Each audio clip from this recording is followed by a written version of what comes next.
আসসালামু আলাইকুম রহমতুল্লাহ।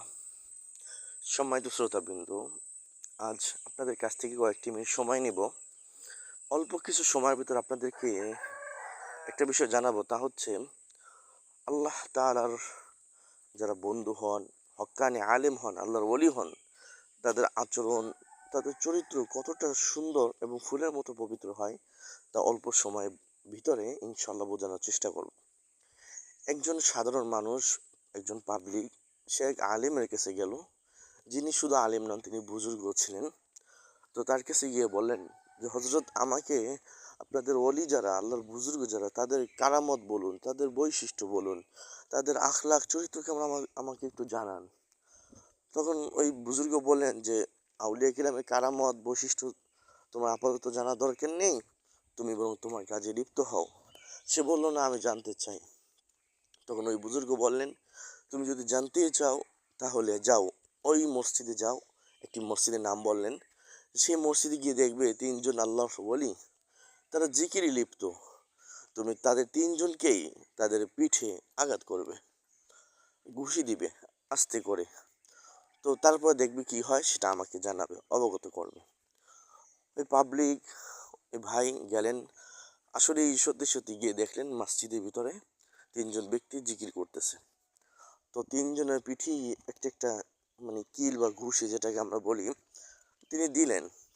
দেওয়ার পরে যে ঘটনাটা ঘটলো সেটা অবাক করা বিষয়, যে প্রথম ব্যক্তি, প্রথম বুজুর্গ যাকে ঘুষি দেওয়া ছিল প্রথমে, সে কোনো কিছুই করলেন না, তার দিকে ফিরেও তাকালেন না যে কে আমাকে ঘুষি দিল।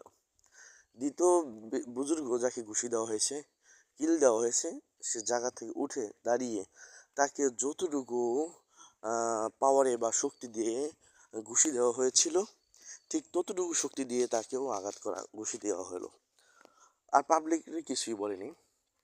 তৃতীয় যে ব্যক্তি, বুজুর্গ, তিনি কি করলেন?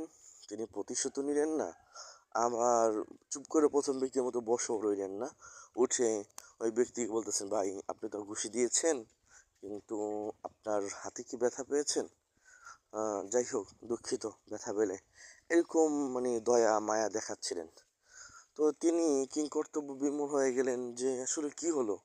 তিনজনকে ঘুষি দিলাম, আর তিনজন থেকেই সেই তিনজনই ভিন্ন ভিন্ন উত্তর দিল বা কাণ্ড করলো। অতঃপর পাবলিক বা ওই জেনারেল ভাই, তিনি প্রথম যে বুজুর্গ যাকে যে পাঠিয়েছিলেন তার কাছে গিয়ে বিষয়টা শেয়ার করলেন। তখন তিনি বলেন, দেখো, প্রথম যে বুজুর্গ আল্লাহর ওলি, তোমার দিকে তাকানো নাই, প্রতিশোধ নেননি। তার উদাহরণ হচ্ছে ওই ব্যক্তির মতো যাকে আল্লাহ বলছেন, আসো, তোমার জন্য আমি জান্নাত বানিয়ে রেখেছি, আমার কাছে তুমি আসো। তো সে দৌড়ে আল্লাহর দিকে যাচ্ছে। পথিমধ্যে যদি কেউ যদি তাকে থাপ্পড় বা আঘাত করে, সে কি তার দিকে তাকাবে নাকি দৌড় দিয়ে জান্নাতের দিকে যাবে? অবশ্যই দৌড় দিকে জান্নাতের দিকে দৌড়াবে। ঠিক তেমনিভাবে প্রথম যে বুজুর্গ তোমার দিকে ফিরেও তাকায়নি, প্রতিশোধ নেই, কারণ সে তো আল্লাহর দিকে যাচ্ছে, জান্নাতে যাওয়ার জন্য চেষ্টা করতেছে। তো সেজন্য পিছনের দিকে তাকিয়ে প্রতিশোধ নিয়ে শুধু শুধু সময় নষ্ট তিনি করেননি। আর দ্বিতীয় যে ব্যক্তি, তিনি প্রতিশোধ নিলেন। এর কারণটা হচ্ছে, প্রতিশোধ ততটুকুই নিলেন যতটুকু তাকে শাস্তি দেওয়া হয়েছিল।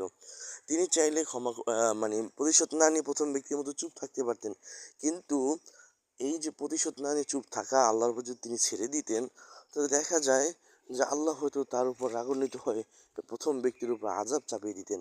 ওই আযাব থেকে তাকে বাঁচানোর জন্য দ্বিতীয় ব্যক্তি সেম টু সেম, অর্থাৎ ইনসাফের সাথে যতটুকু তাকে আঘাত করা হয়েছে ততটুকু আঘাত দিয়ে প্রতিশোধ নিলেন। কারণ হাদিসে এসেছে, মান আদালি ওলিয়ান ফাআযানতু হারবান, যে আমার বন্ধুর সাথে শত্রুতা করে আমি তার সাথে যুদ্ধ ঘোষণা করব।